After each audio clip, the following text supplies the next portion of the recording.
Hello everyone, welcome to another video. In today's video, I'll be going over 10 in-camera transitions you can do on your phone.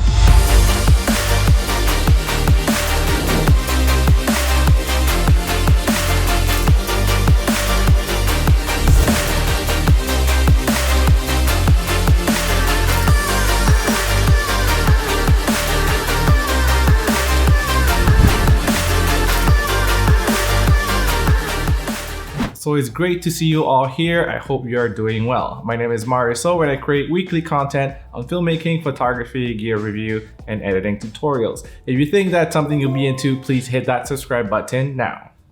You hit it yet? You hit it? So the transitions that I'll be going over today will all be shot on the iPhone 11. But you can do all these transitions with any camera you shoot with, even a security camera, I guess, or a dash cam if you wanted to.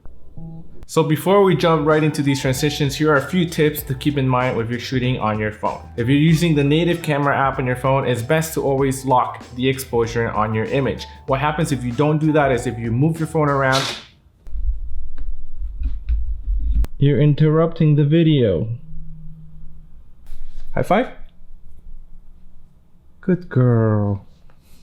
So as I was saying, it's best to lock the exposure on your camera. If you do not lock that exposure, when you turn your camera, the exposure is going to shift automatically. So to lock the exposure on your iPhone, you can press and hold a point on that image and just lock it. If you want to take...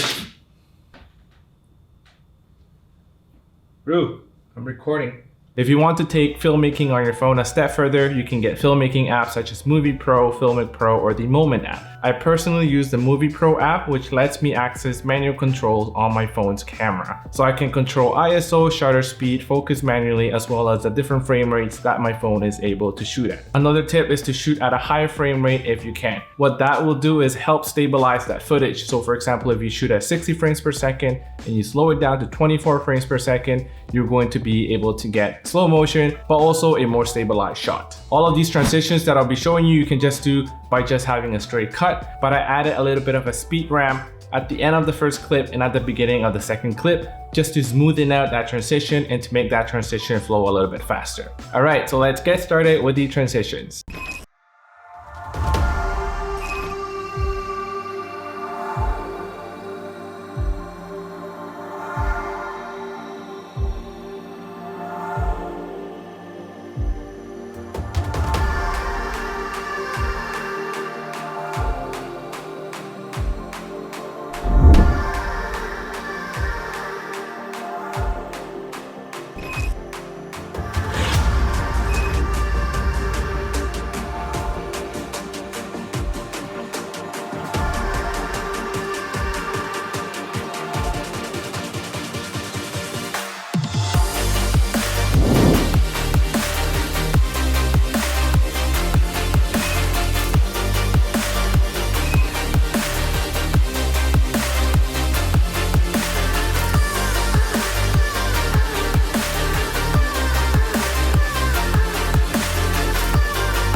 So these are all the transitions I wanted to share with you today. Let me know in the comments below which one you're excited to try out. So thank you so much for being here. Your support is always greatly appreciated. And again, if you haven't subscribed, please hit that subscribe button. If you enjoyed this video and you learned something new, please hit that like button and share this video to anyone you know. So that is all for today, guys. Until next time.